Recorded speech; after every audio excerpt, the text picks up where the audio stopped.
could possibly see the Giants trying to interview Bill Belichick. There's no way that he's going to be with North Carolina next year. And he is a person who has been in love with the Giants organization since the 80s. And he's open about that. But now that I'm saying all these head coaches, right? None of this even really matters right now because Joe Shane, he's definitely getting fired after this season. It's so much harder to fire a general manager in the middle of the season rather than a head coach. That would just be a whole clusterfuck if they fire Joe Shane right now. That's the end of the season move.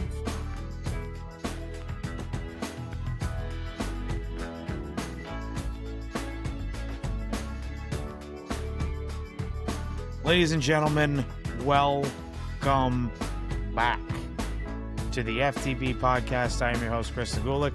Alongside my co-host, Dom Savino, we will be discussing the week that was. The Knicks are on a roll, looking like they may have figured out Mike Brown's offense, while the Mets and Yankees continue to move through the quiet month of November. The Jets have now won 2 games in a row.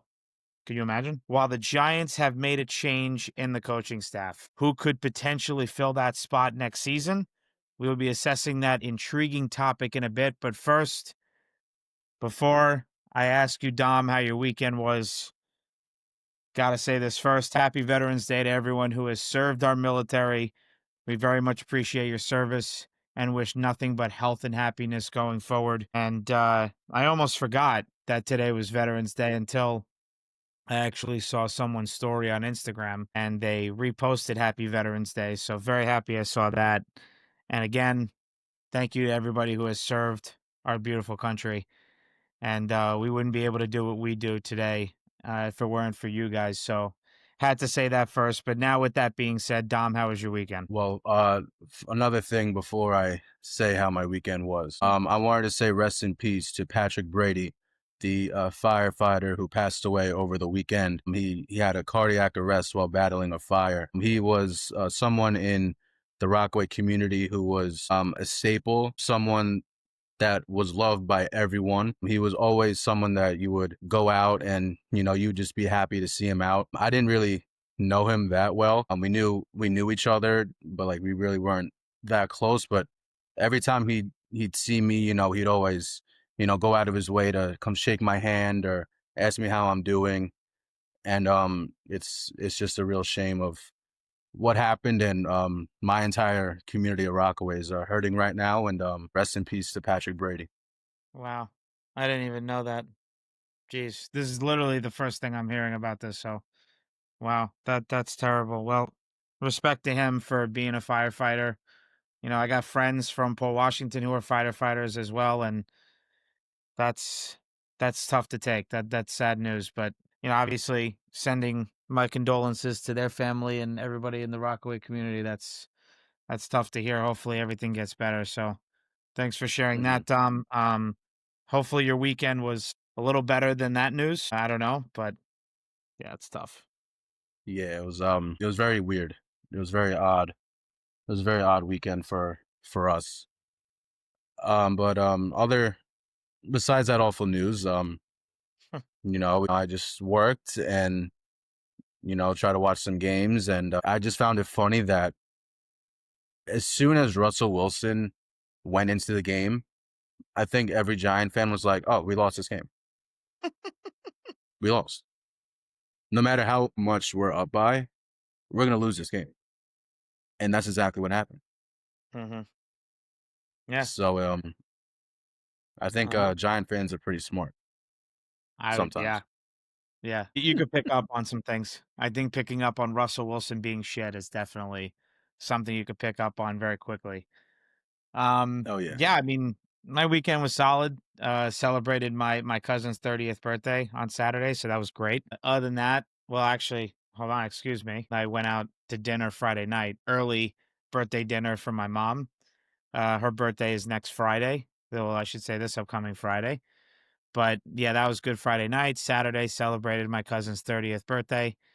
And then Sunday kind of just chilled out, watched football and everything, and watched the Knicks play. So that was good. But Dom gave me a nice little transition there. We're going to now start with the NFL. Giants lose to the Bears 24-20 in Chicago. And Dom, I'm going to say this. It was an unfortunate loss.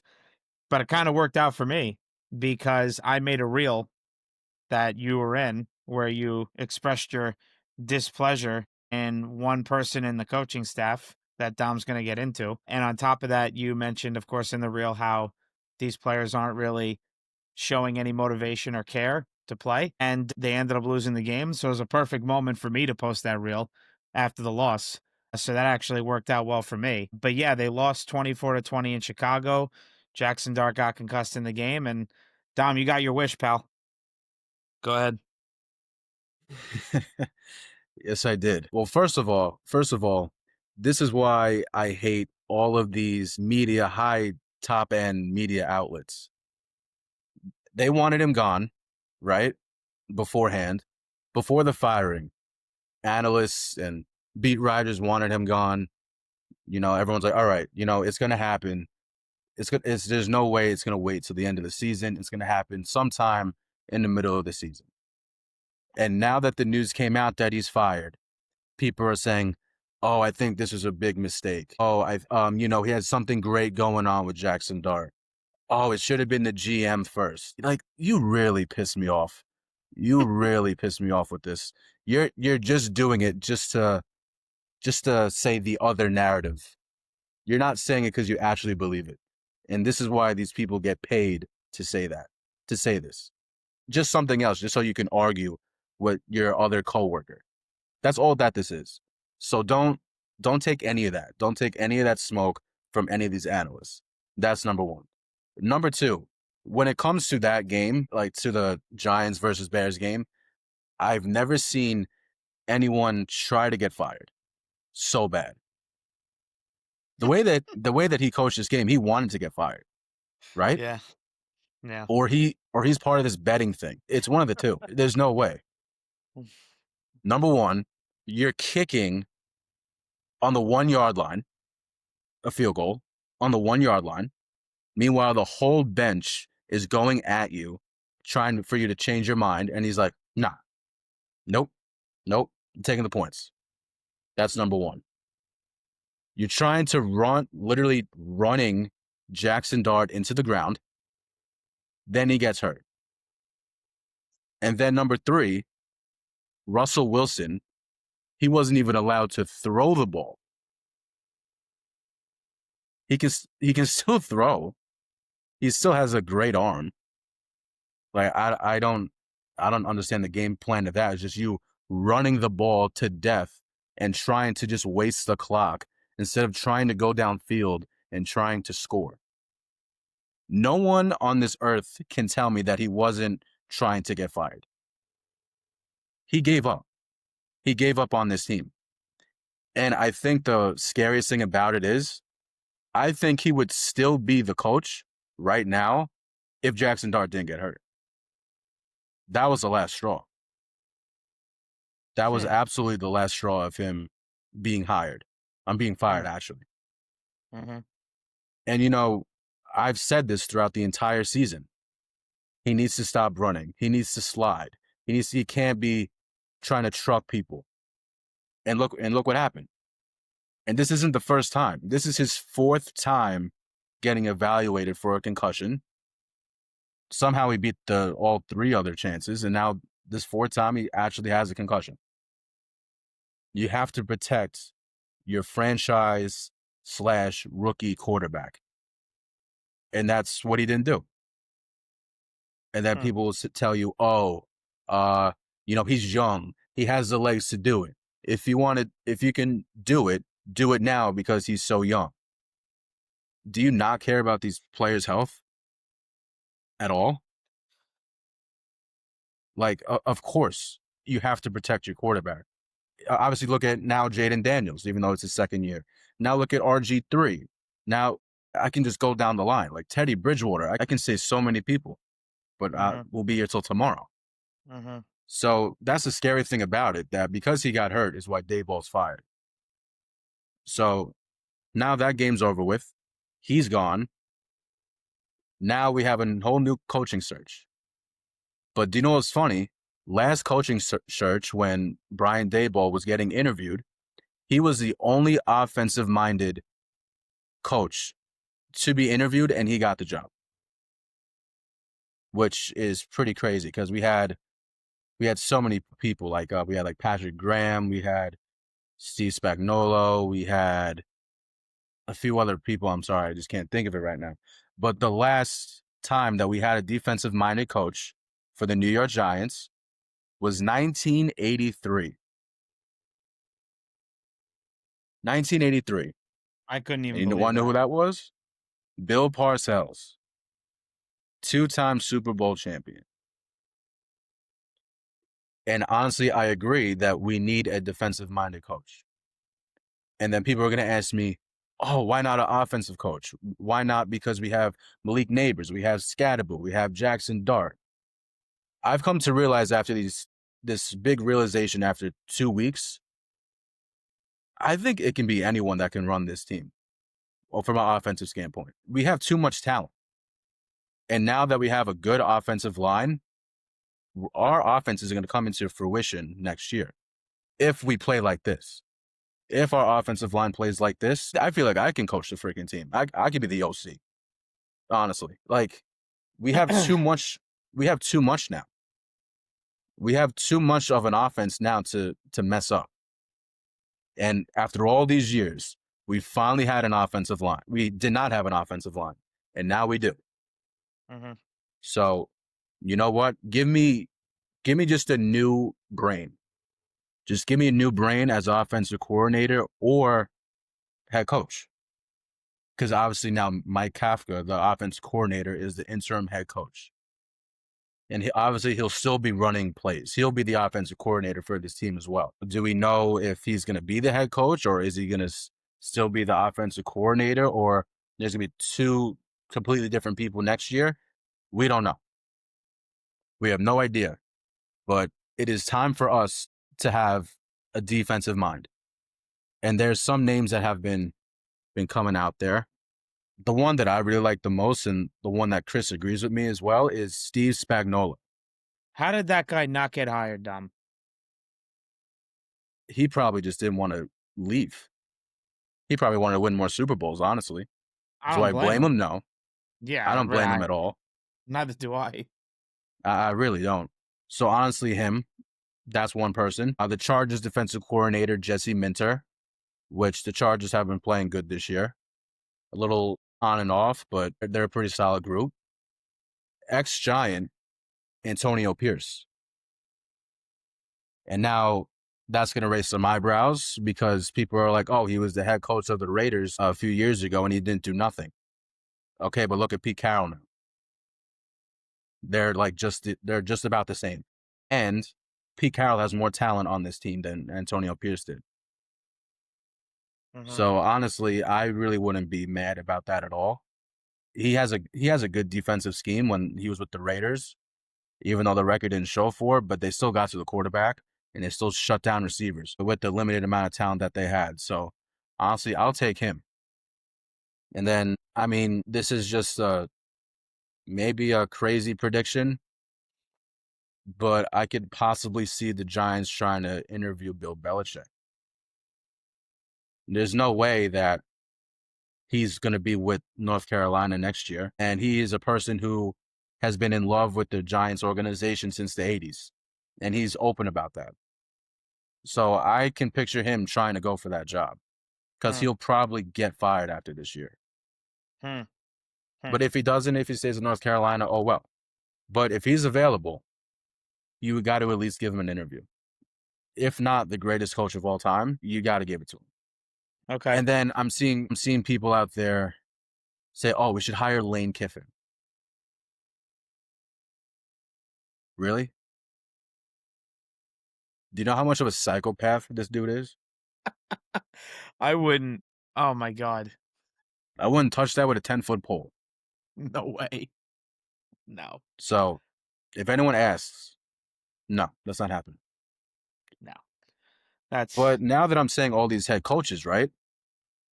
None of this even really matters right now because Joe Shane, he's definitely getting fired after this season. And then you have Dan Orlovsky on ESPN saying, why didn't he get fired now? Oh, you fired the wrong guy. It's so much harder to fire a general manager in the middle of the season rather than a head coach. That would just be a whole clusterfuck if they fired Joe Schoen right now. That's an end of the season move.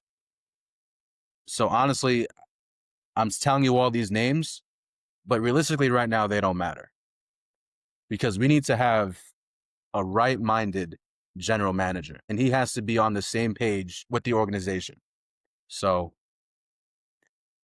I mean, I don't really know much about general manager positions, and I don't know who's available, who's not. The one person that I can think of who every time we need a general manager, one of the interview people is Louis Riddick from ESPN. Every time that we need a general manager, he's always a candidate.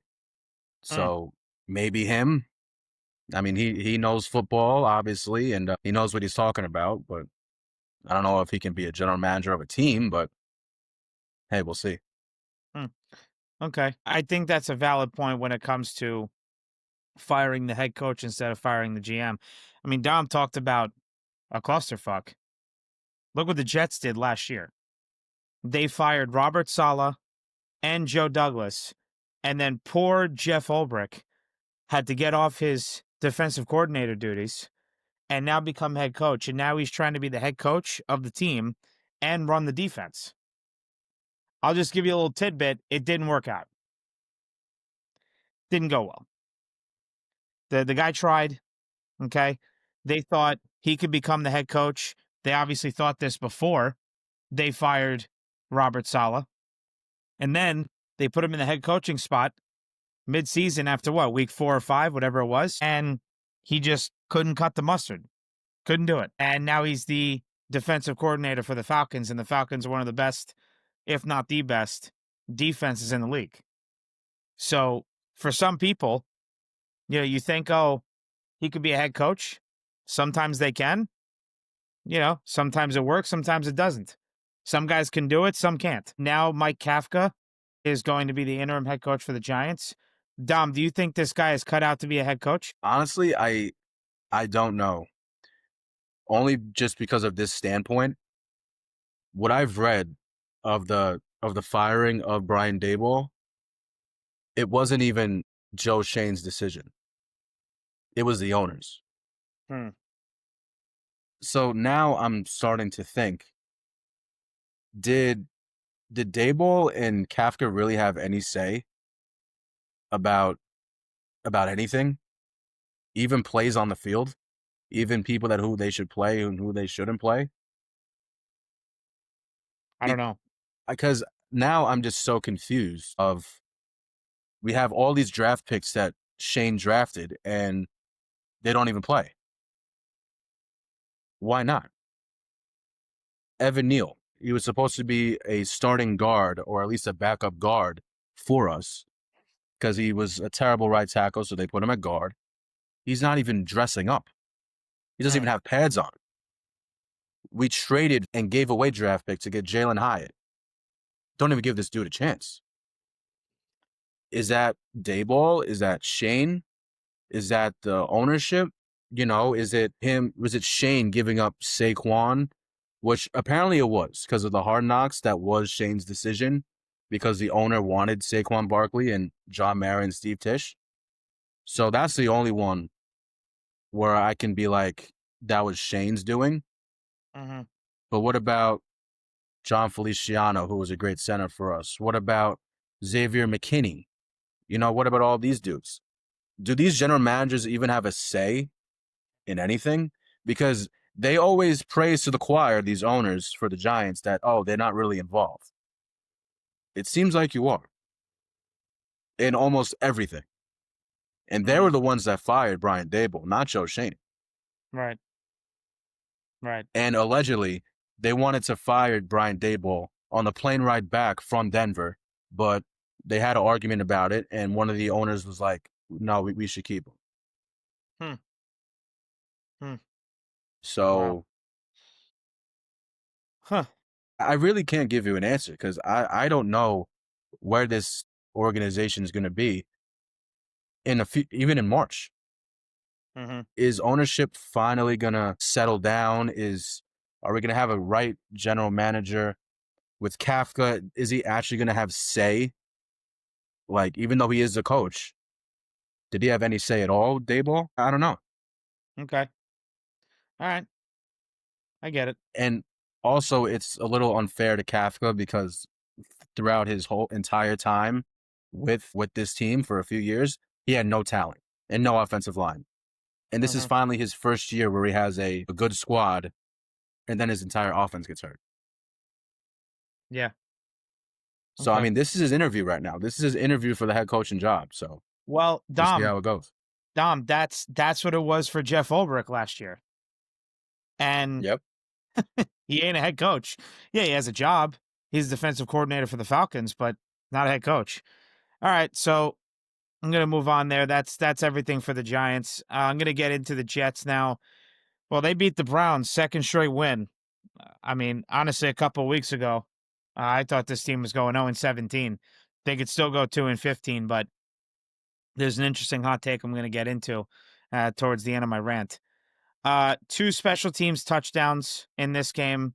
Kene Ngwanwu, 99-yard kick return for a touchdown, and Isaiah Williams, 74-yard punt return for a touchdown.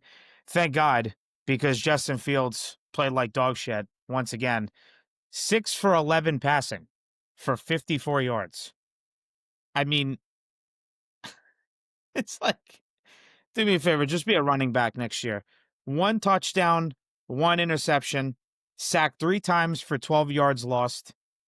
QBR was a 15.8 with a passer rating of a 60.4. I'm not going to go deeper into that. That's just what it is.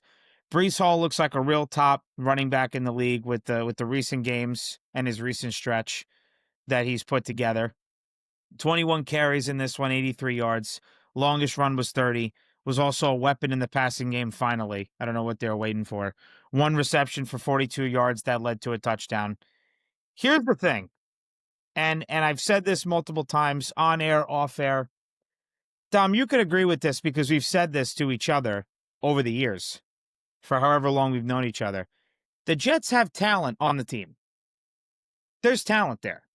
Offensive line, running back, wide receiver. I mean, Sauce is gone. Quinnen's gone. But Quinnen's brother, Quincy Williams, is still there. He's got talent. Bottom line is, the Jets have talent on the team. But here's the problem. There hasn't been any form of consistency with this franchise for a decade and a half. There's no consistency.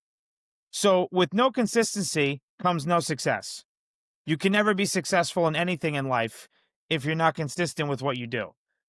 It's kind of like this podcast. If we're not consistent with what we do on this podcast, you can kiss any potential success goodbye, and it's out the window. So any success that you want, you have to be consistent, and that's just not what the Jets are. Yeah, they'll win games, but you have an inconsistent quarterback. He has a stretch of 3-4 games where he looks terrible, and then he's got one good game, and you're like, see, now if he could put that together week to week, they'll go somewhere. The problem is, folks, he can't. He can't. That's why it's his 3rd team in 3 years. That's why he's going to be, and I've heard this from many different reporters and analysts, he will be a backup quarterback for the rest of his career.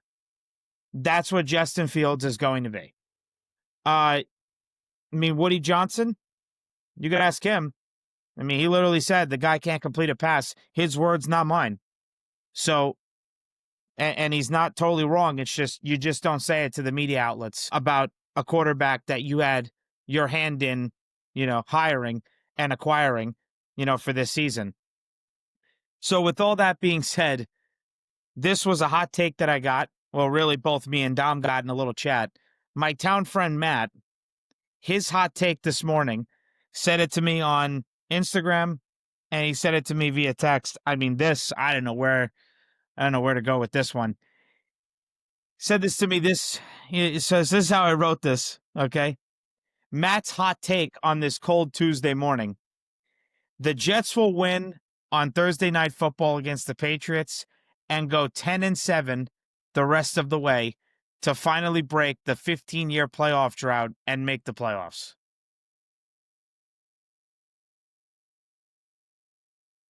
Anyway, that's it for the Jets. So we're going to move on now to the NBA. My God, that was stupid. That was I'm that like, was Matt, just I love you, buddy.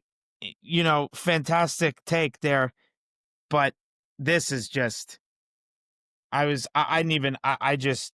I laughed this morning. I didn't even. I was a loss for words.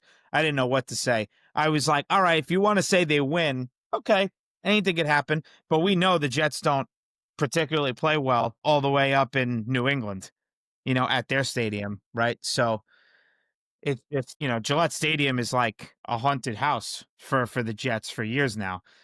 But you want to say they're going to go 10-7 the rest of the way and make the playoffs?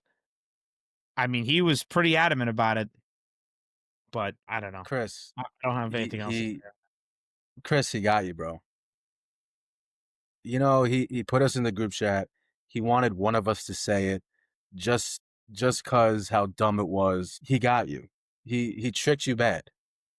He really tricked you. I mean, But listen, I enjoy humor.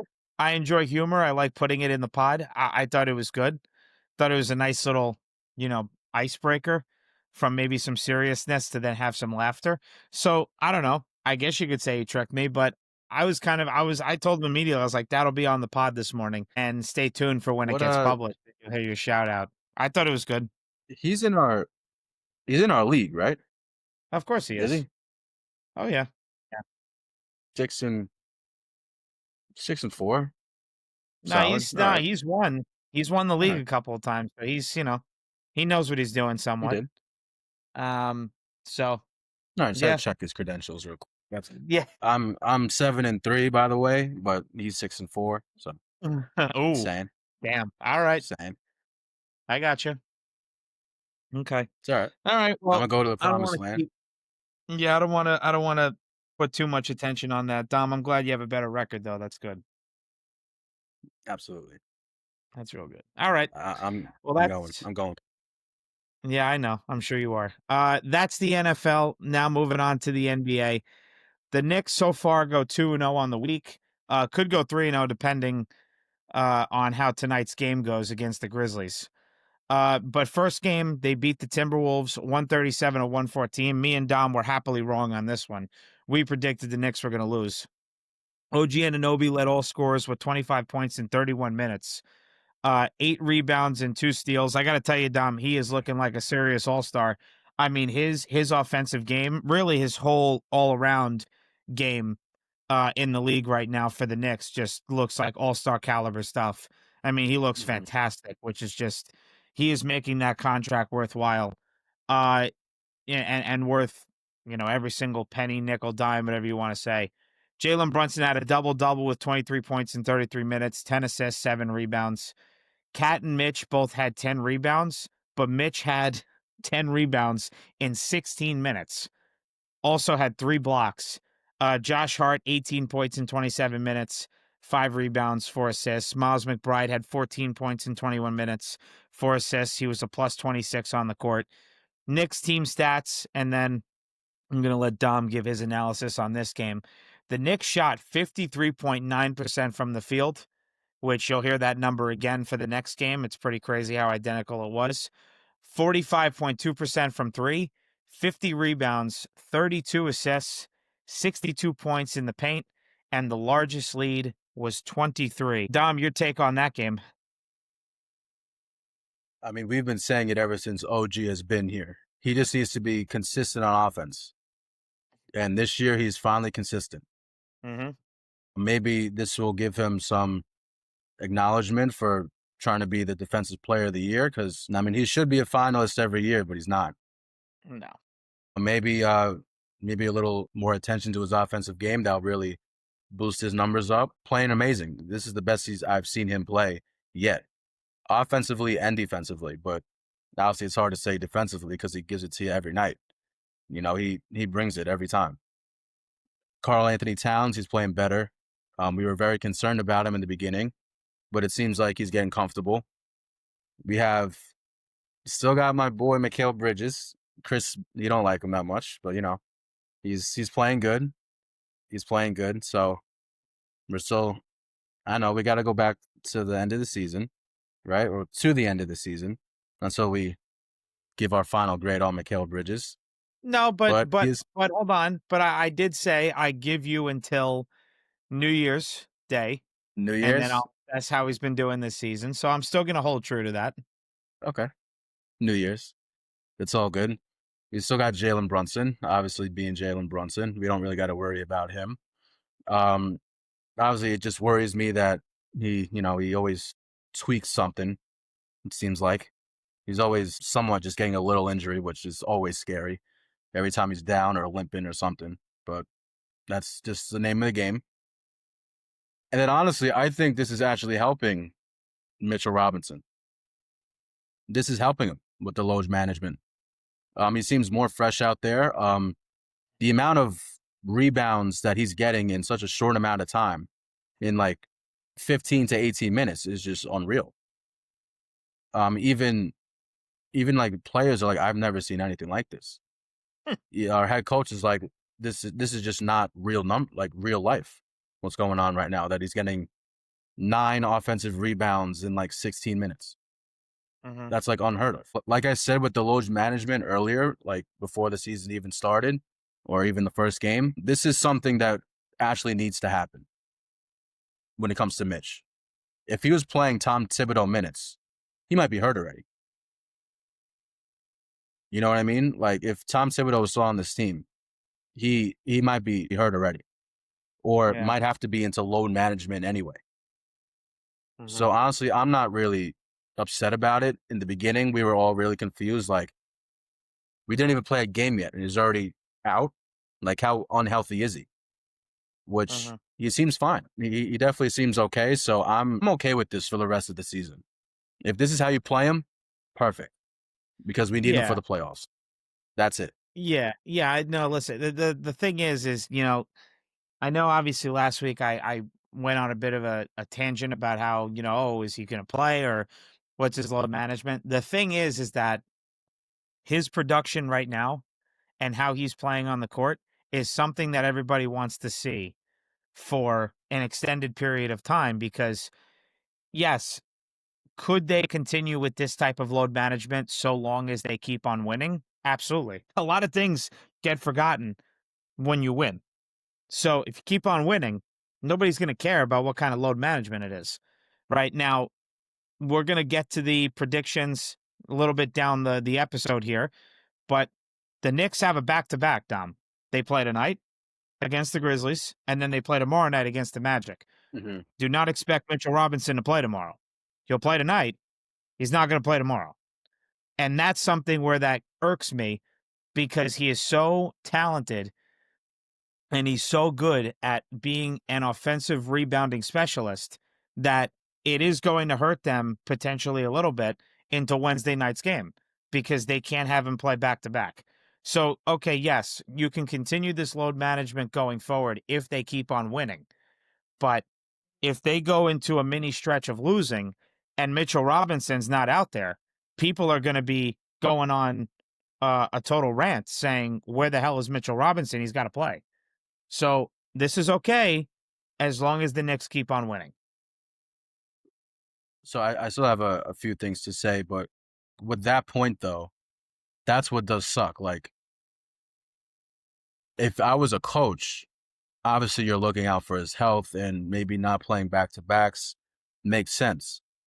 But in this case, wouldn't you rather him play the Grizzlies than the Magic? Because you're going up against Jaren Jackson Jr. and Zach Edey. Yeah. No, We no, no, need no. rebound. Yeah. No, no, no. I understand. That's Yeah, I totally get where you're coming from. That is a very good point on your part. I'm just saying you also want him totally bludgeoning other teams that don't have Mitchell Robinson type height and size. That's all I'm saying. no, absolutely.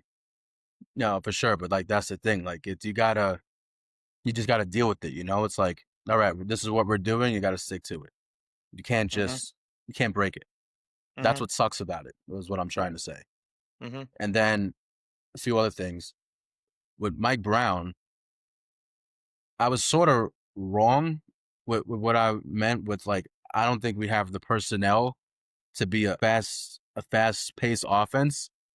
When I was thinking about fast paced offense, I'm thinking about, running the floor, just pushing it up, pushing it up, trying to get so many fast break points. That's not what he's trying to do.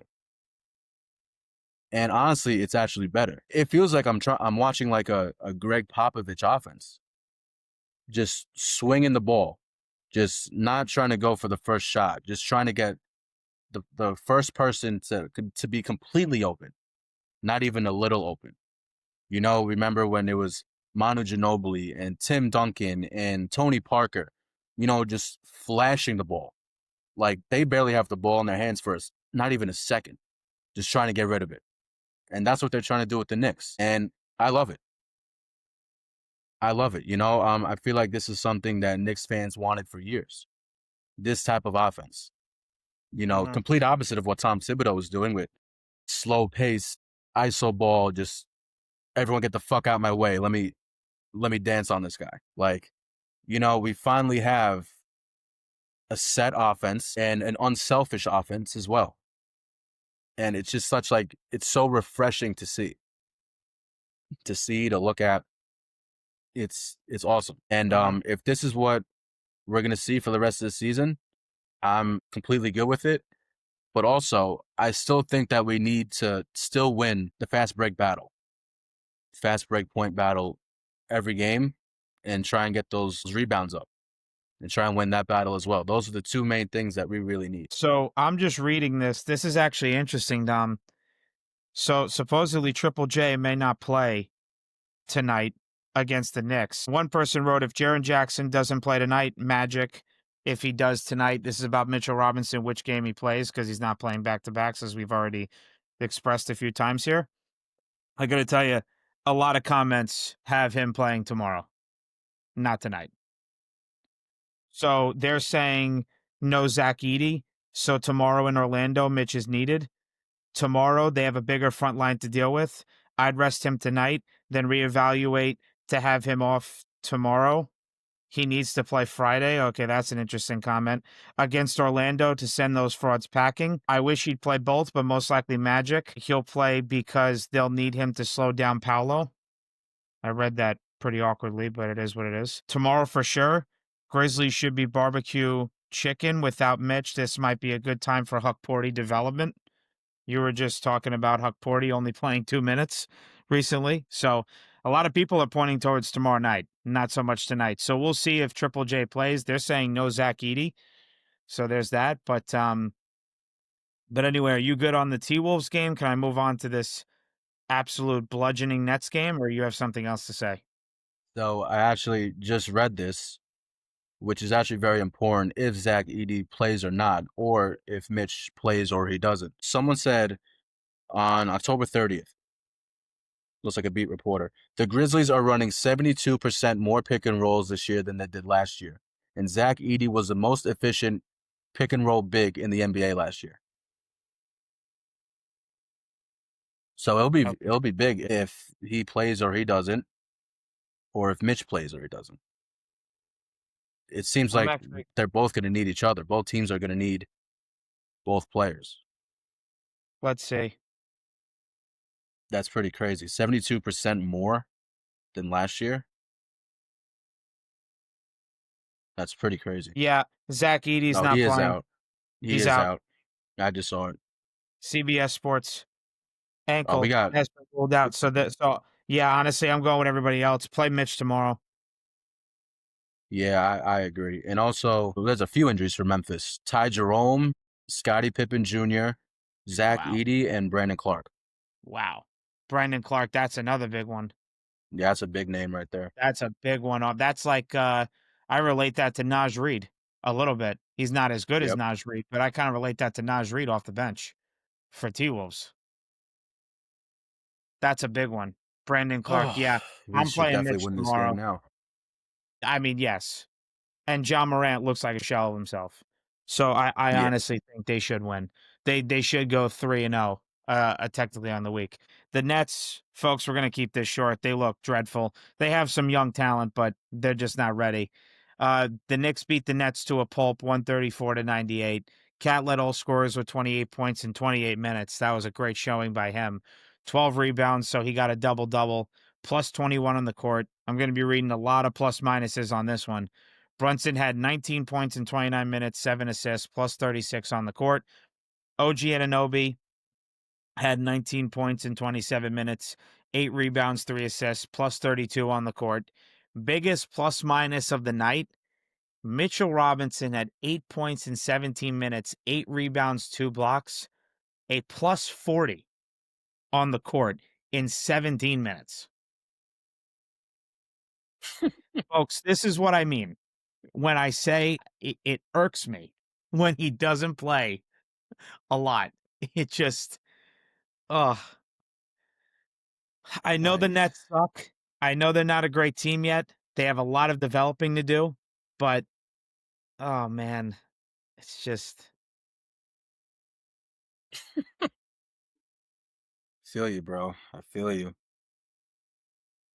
Anyway, Knicks team stats. Yeah. Then I'll let Dom say his analysis for however long he wants to go. He tells me it's going to be under 5 minutes. But Knicks team stats, identical numbers to the T-Wolves game. 53.9% from the field, literally identical. That's wild. This was 0.7% higher than the T-Wolves game, 45.9 to 45.2 from the three-point line. That was the percentage there. 58 points in the paint to the T-Wolves game where they had 62. 46 rebounds. They had a little more against the T-Wolves. I think they had 50. And then T-Wolves game, they had 32 assists. This game, they had 31. But in this game, the largest lead was 39. So, Dom, you can say whatever you want, but this game was an absolute bludgeoning. Wild. I'm mostly going to be making fun of the Nets, and I honestly only have like 1 point about the Knicks, but I'll save that to the end. So it's literally Michael Porter Jr., Cam Thomas, and I guess you can say Claxton too, and then people from Geek Squad that they picked up from Best Buy. That's literally all. But Cam Thomas ain't even playing. He ain't even playing this game. Just like as a team in general, Sure. just like that's all they got. Yeah. It's just they picked up people from Best Buy, and they went to Caesar's Bay or something like that, and just really get in the van, get in the truck. It was absolutely hilarious watching Michael Porter Jr. play. This is what he wanted. This is absolutely what he wanted. He's probably loving Brooklyn. He's just like, give me the freaking ball, and I'm just gonna shoot. And if it goes in, it goes in. If not, I'm chilling. I'm just here for the vibes at this point. That's what the Nets are here for, as just a team. Like for the league, they're just vibing out here. Like I don't want Brooklyn to move at all. You want to know why? Because their tickets are way cheaper than Madison Square Garden's tickets. Yeah. And if we want to go see other NBA All-Stars, we can go see them for cheap. It's true. So I pray you don't go to New Jersey. Because who the hell wants to go to New Jersey from New York? No one. They barely even want to go see the Giants and Jets. Even when we're winning, it's like a Hajj to get there. So honestly, Barclays Center, please stay. Yeah. I need the Nets to win at least some games just so they're relevant enough to stay. We have the Liberty too. Don't get me wrong. Maybe they'll even stay for the Liberty. But I doubt it. It's mostly for the Nets. Also, it does sort of suck that the Islanders left, but it makes sense. The UBS Arena is beautiful and outstanding, so good for them for moving. But yeah, the Nets are just dumb and stupid, and I hate even saying their name, but I have to for this episode, so it's all right. It's all good. My one comment, and I wrote it to you guys in our chat with a couple of our friends. Michael Porter Jr. is playing at LA Fitness every game. Yes, he is. It's amazing. This guy, his mentality, Dom, is I'm just doing pickup at LA Fitness. That's going to be him the whole season. I remember when in high school, I used to do pickup basketball games at the LA Fitness in Garden City near Roosevelt Field Mall. This guy is literally just playing like he's at the LA Fitness gym. It is hilarious. He just gets the ball and he's like, oh, I'm getting double teamed. Let me just chuck this shit up there. Let's see where it goes. But this guy is literally on LA Fitness time. It is unbelievable. And like you said, they picked up guys off the street, and just the Nets They do have some good young players. They need time to develop, but are you just going to keep on gathering all of these first and second round picks? Like, are you ever going to be somewhat of like a relevant team? I mean, you made those acquisitions with Kevin Durant and Kyrie Irving. You traded for James Harden, back at what, January, February 2021. That was really the only time, when they first became the Brooklyn Nets coming over from New Jersey, they had a good squad. At the same time, the Knicks had a good squad. That was back what, 2012, 13, something like that, or 13, 14, whatever. I mean, it's laughable watching the Nets. And again, Michael Porter Jr. literally thinks he's playing at the LA Fitness gym. It is actually a hilarious sight to see. Could you imagine him and LaMelo Ball on the same team? I would watch that every single game. Honestly, that would be that's like the greatest show on earth. Like that big ass circus that they do? That's exactly what it would be. It's like, I would watch that every game. I would get league pass to watch them play every day if they were on the Oh, same team.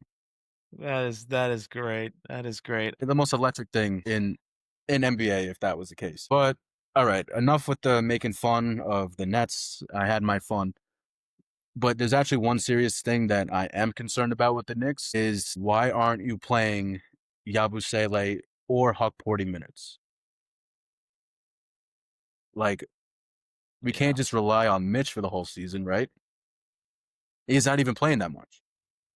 And also, Cat, I mean, he's playing good, but I'm sure he's not fully healthy either. We need those guys to play instead of playing 9 minutes, or Huck Porty the other day played 2 to 4 minutes. That's not really acceptable. We need everyone to be ready. We need them to be in game shape. We need them to have minutes on the court. That's one thing I'm a little concerned about, just for like an insurance, because honestly, I don't trust Cat or Mitch to be here all season in terms of being healthy. Right. I mean, hopefully with the load management with Mitch, this will help. But, all it takes is one rebound and for him to come down on someone's foot and then to twist his ankle again, which he already did, by the way, earlier in the season. And Yeah. Cat is, I still don't believe that Cat is 100% healthy. So we need those guys to play, even if, all right, Yabusele is fat now and whatever that you want to say, but we need him to play. We need him to play. We need Huck Porty to play, just so they're ready. Yeah. No, I agree. It's interesting actually, Dom. I was listening to the Putback with Ian Begley. It's on SNY on the YouTube channel that they have. He actually mentioned that due to Gershon Yabusele playing a lot of basketball this past summer with France and playing all those games, he could be a bit winded and a bit sluggish. I actually think that was a valid point. That could be possible. He is human. He's not a robot. After a while, it could, wear on someone when you play that much. But still, regardless, me and Dom were talking about this before we, got on this episode. He only played 10 minutes against the Nets, and he only played 9 minutes against the T-Wolves. Okay, could he be trying to find his rhythm? And by finding his rhythm, he's trying to get back into basketball shape. Maybe he is a bit tired. He's winded. He's trying to get back into some sort of routine to show that he can be a weapon off the bench, and he was worth the money that he's getting with the acquisition, which was 2 years, $12 million. Yeah. I mean, Ian Begley brings up a good point. It could be because of that.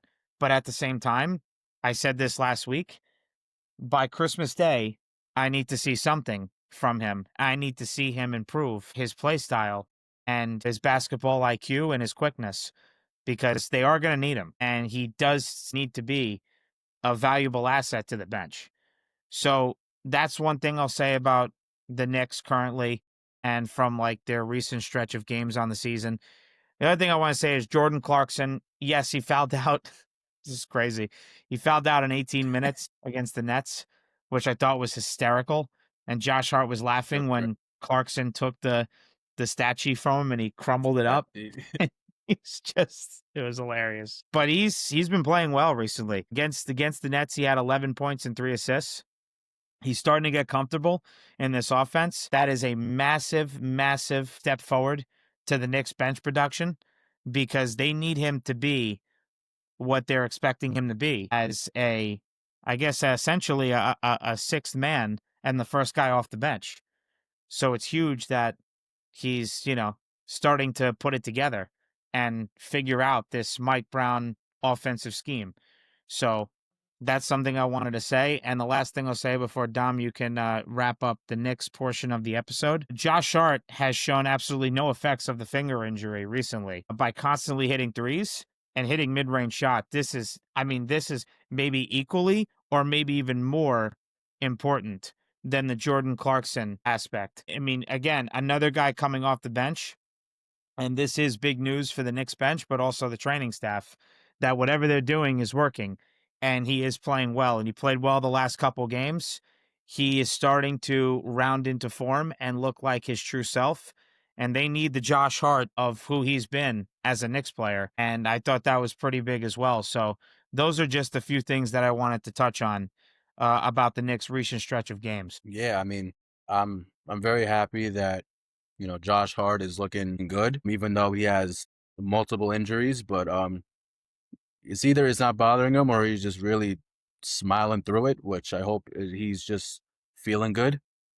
So I mean, hope we'll see what the rest of the season how he is. I guess also we can say someone that I don't think we're really gonna be discussing a whole lot in terms of a lot of minutes on this podcast, and people are gonna forget about him, but shout out Deuce McBride. True. Deuce McBride is playing his best basketball. True. I mean, agree to disagree, but I think he's playing the best basketball of his career right now, and he looks more confident out there. It looks like he really got his shot down. Mm-hmm. It looked like last year and the year before that he wasn't 100% confident in his shot if it was going to go in or not. Now every time it looks like when he shoots the ball, he thinks that it's going in. He's Good not. point. He's not hesitating at all. So Mhm. honestly, shout out to Deuce McBride. No, that's a you know what? I'm glad you mentioned that because I did forget about that. I left that out on my script. No, that is true. And Dom, I will say this too. More the last 2 games, maybe even 3, but the last couple games, he's been running point and he actually looks pretty solid.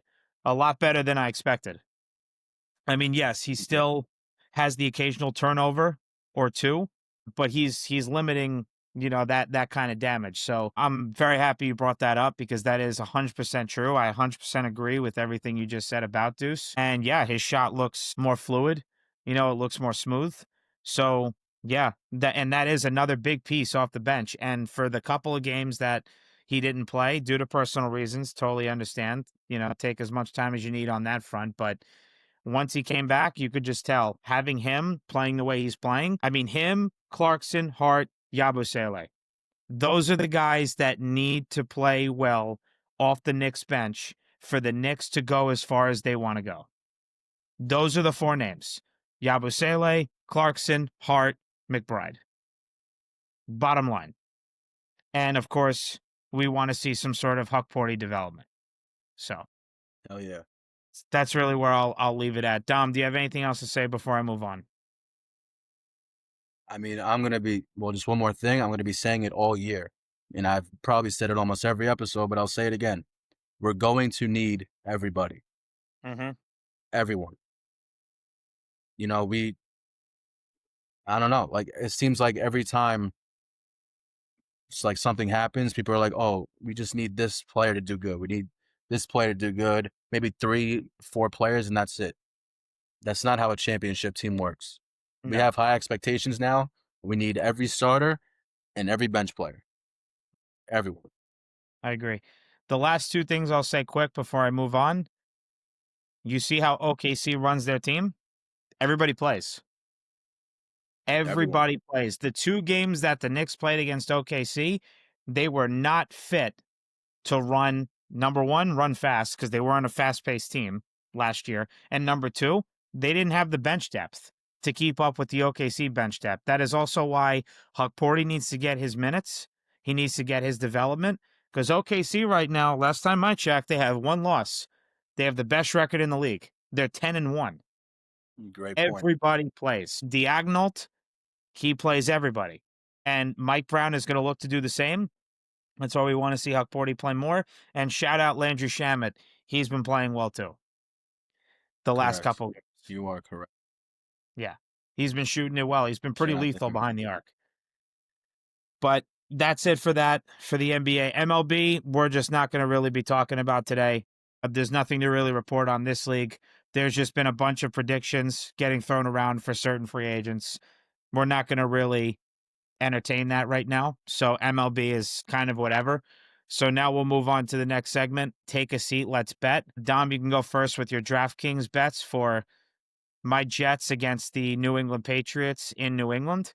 And then you could give your bet for the Giants versus Packers game. So it does suck because I am going to the Giants game and we are not going to have Jackson Dart. But before I get into that, the TNF game I'm going to do for my DraftKings bet, Breece Hall and Kayshon Boutte anytime for both, and it'll be plus 650. Okay. You know, I mean, Garrett Wilson's out. I mean, Breece Hall is the next man up. He better score. And Kayshon Boutte has been playing great this year with Drake May, so I can't really picture him not trying to get a touchdown this game. So is that a same game parlay you're doing? Same game parlay, yeah, for anytime touchdown for Breece Hall and Kayshon Boutte, a combined would be plus 650. And I know Breece Hall, at least on FanDuel, anytime touchdown was only plus 135. But what was it for individual betting for like Boutte anytime touchdown and Breece Hall anytime touchdown? Do you remember? Yeah, on FanDuel. There you go. All right. Yeah, it was plus 135. Breece Hall anytime touchdown is plus 130. Okay. And then Kayshon Boutte anytime touchdown would be plus 235. Okay. Interesting. All right. So that's TNF, and then what do you have for the Giants? So usually if people can't tell with these bets, I love doing anytime touchdown bets. You know, I feel like that's like the safest to win. And I don't really go crazy, but because it's too early to predict, or DraftKings is not even letting me do anytime touchdown bets right now, I'm doing with the Giants versus Packers game, the Packers to win by 13 to 18 points, and that's plus 425. Okay. Now, I think that's a solid bet. I think so. I agree. Okay. All right. So those are Dom's bets on DraftKings. So for me, kind of got a double whammy here. Jets are playing, and they're playing on Thursday night. So Jets at Patriots. Just going to put a note here. Jets are plus 11.5 currently on FanDuel. So, yeah, not going to take that. I'm just going to put it out there. I wouldn't even dare to bet against the Patriots rushing defense. So I wouldn't even touch that. Right now, the Patriots rushing defense is the best in the league. So I would not bet against them. What I would bet against is the Jets rush defense. So here's the thing. Okay. So a little bit of a condition going on here. Ramondre Stevenson was limited at Monday's practice yesterday, but he could play. And Trayvon Henderson could play a key role even with his knee injury. So he was also a bit limited. The thing is, though, still, Jets rushing defense is 26th in the league, and Henderson scored twice against the Bucs' 8th-ranked rushing defense. So if he could score twice against an 8th-ranked rushing defense, I'm going to think he could score twice against the Jets' 26th rushing defense. So if Stevenson is playing, I would go with 2+ TDs at plus 360. If it's just Henderson, not much changes. I would still go with 2+ TDs for him also at plus 360. So that's what I would do. I think I'm pretty confident on those bets. And then lastly, Jets alternate total points. I'm sorry, I'm going under 10.5 at plus 200. I am. I think there's only going to be one TD in this game, and I hate to tell you, Dom, it's not going to be Breece Hall. It's going to be Mason Taylor. Anytime touchdown, plus 220. Patriots scoring defense is tied for 5th best in the league. And so I don't think there's going to be much scoring. I don't care if it's Justin Fields at quarterback. I don't care if it's Tyrod Taylor. I don't see the Jets scoring more than 10 points in this game. The Jets historically do not play well at Gillette Stadium up in New England. And the Patriots defense, now the passing defense is not nearly as good. I think Pat's defense is 20th ranked in the league, according to Fox Sports. But their rushing defense is number 1. And their scoring defense, as I just mentioned, is tied for 5th best in the league. So I'm going to say that the Jets only score 10 points. And I'll mention my prediction now going forward as we transition to take a seat. Let's predict. I'm actually going to go first here just because I hit everyone with a nice little transition. Jets at Patriots. I'm saying Patriots take this one 24-10. I think this is going to be a run-heavy game, and I think the Patriots will be a run-heavy offense in this one. I still think Drake May will throw a touchdown in this one. He's got 19 touchdowns to 5 interceptions on the season. So I'll take the Patriots winning this one 24-10. And now, Dom, you can give your prediction for Giants versus Packers. We're going to get destroyed. Yeah, I would say. It's going to be 24-7. 24-7 Packers. They're just too good offensively, defensively. Even if Romeo Doubs doesn't play, you still got Josh Jacobs. You still have all these receivers, Matthew Golden. You still have Jordan Love throwing the ball. Then you have great defensive players in Xavier McKinney and Micah Parsons on the defensive side. I can't really picture the Giants doing anything, especially without Jackson Dart. But if I'm going to the game, at least put in Jameis Winston. Please. Please. I don't want to watch another Russell Wilson game. Just for me, please, if anyone from the Giants organization is watching this, for me, please put Jameis Winston in. I went to the Giants versus Chiefs game, and it was probably the worst game I ever saw. And that stands to the fact that the year before that, was that the year before that or 2 years ago, I watched that brutal Giants versus Seahawks game.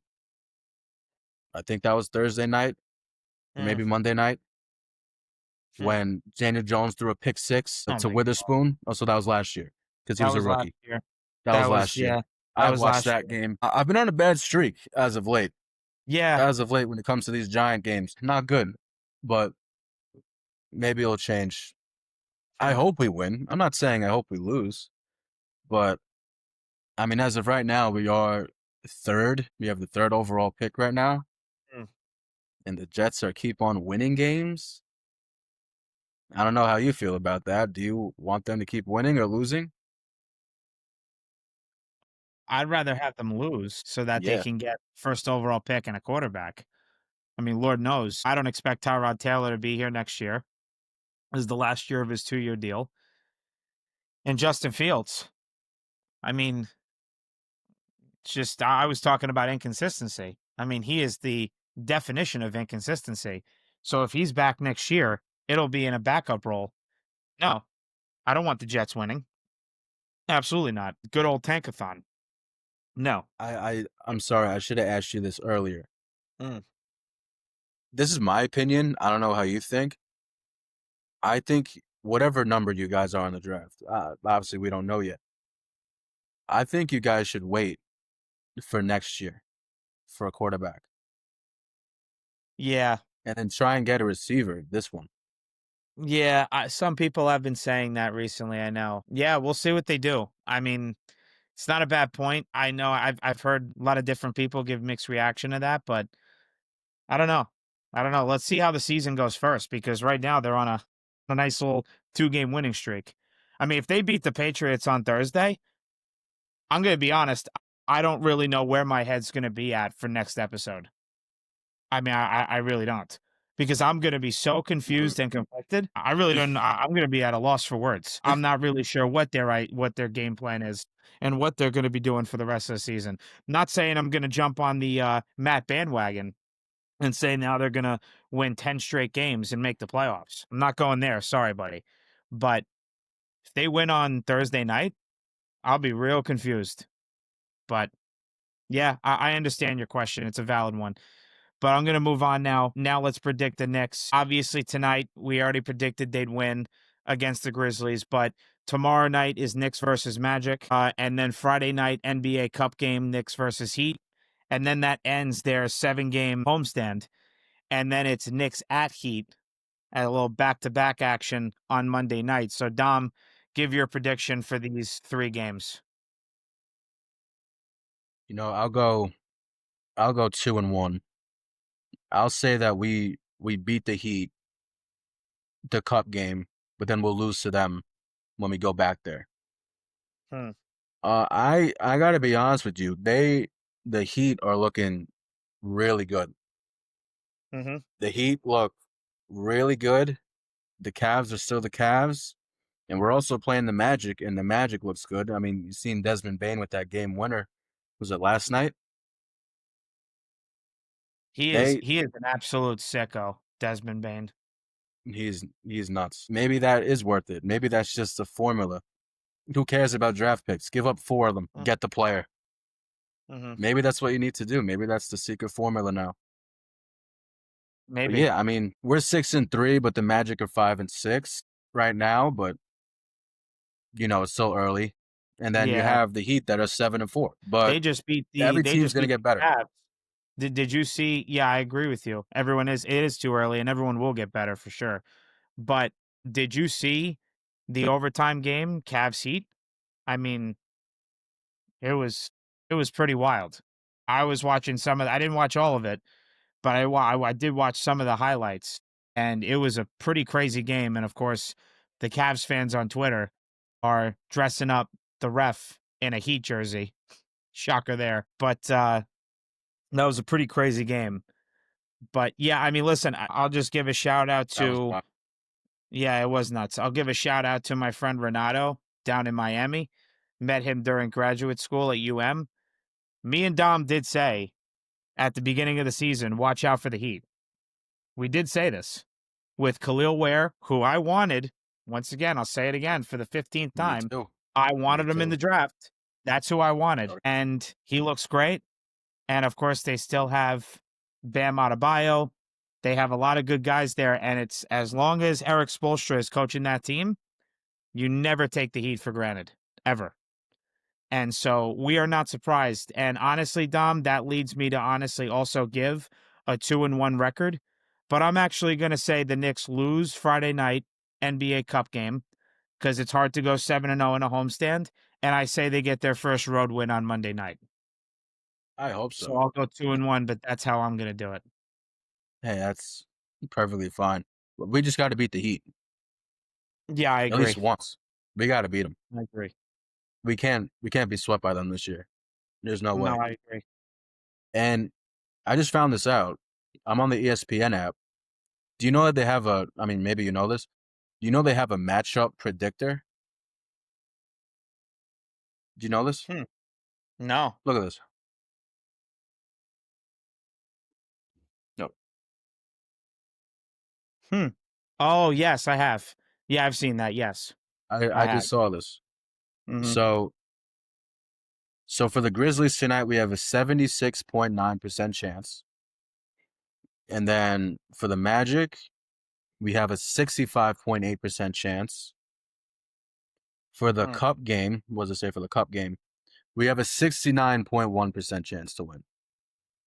And then let's see, when we play the Heat away, we have a 45% chance to win. Okay. I didn't even know this. I just saw this just now. No. That's Now, cool. once you showed me, I've seen that. Yeah, it's pretty good. It's pretty great. I like that. That's pretty cool. Yeah. Yeah. All right. Well, Dom, anything to say before I wrap up today's episode? Clearly, it would be nice for the Giants to, get a better draft pick, but I'm a selfish bastard, and I'm going to want them to win because I'm going. Of course. That's why. Makes sense. That's why. Okay. Just point that out. Yeah. All And right. that's it. Well, That's all I have to hopefully say. they do win for you because you've been pretty unlucky with the Yep. Giants games, not being able to watch Jackson Dart play. That sucks. Mm-hmm. Yeah, that's pretty wild. I mean, I saw him play. I saw him play in the Chiefs game for like 2 plays. right. So, That's right. Yes. Forgot about that. so That was mind-boggling. I didn't understand that at all. so stupid. Okay.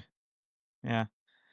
For me, I mean, hopefully the Knicks keep on winning. Hopefully they win tonight and they do go 7-0 on their homestand. Hey, I would like to be wrong and they go 3-0 on the week, beat the Magic and Heat twice. But as we said with the Chicago Bulls games, Dom, it's hard to beat teams back to back. It's very hard. Yeah. So I expect them to go 2-1, but if they go 3-0, even better. I think they are starting to figure out Mike Brown's offensive game plan. And for the Jets, do me a favor, just lose. I mean, yeah, me personally, sure, it'd be great to see them win, but dude, we need a goddamn quarterback. I mean, I can't have Justin Fields just running like a madman. That man should just be a running back for the rest of his career, honestly. It's just do me a favor. And, if you happen to win Thursday night, my Lord, you really put me in a bind mentally, but whatever. And again, yeah, hopefully the Knicks just keep on winning and they figure it out. But yeah, if the Jets win on Thursday, I mean, I'm going to be so confused. It's going to be so mind-boggling, when your mind gets trapped in a bottle. Yep. But yeah, I mean, it is what it is. Anything else you have to say, Dom, before I close out? That's it. Just rest in peace, Patrick Brady. Yes. Yes. And once again, happy Veterans Day to all who served our country. We very much appreciate your service and we love you all. So that's going to do it for us today. Thank you to everyone for tuning into today's episode of the FTB Podcast on either YouTube, Spotify, or Apple Podcasts. Be sure to like this episode and subscribe to our YouTube channel so you never miss any of our shows. See you folks on Tuesday. Peace. Oh, wait. We got TikTok now. Oh, yeah. We have TikTok now. TikTok. We got TikTok. Uh-huh. We're on it. There you go. We're That's on it. right. Forgot to shout that out. There you go. Attaboy, Dom. Underscore. Don't forget the underscore from the borough. There you it go. is. Attaboy. Now you All right, guys buddy. can enjoy us on another app. There you go. Hell Bingo. yeah. Love it. All right. Everybody, take care. Coleman.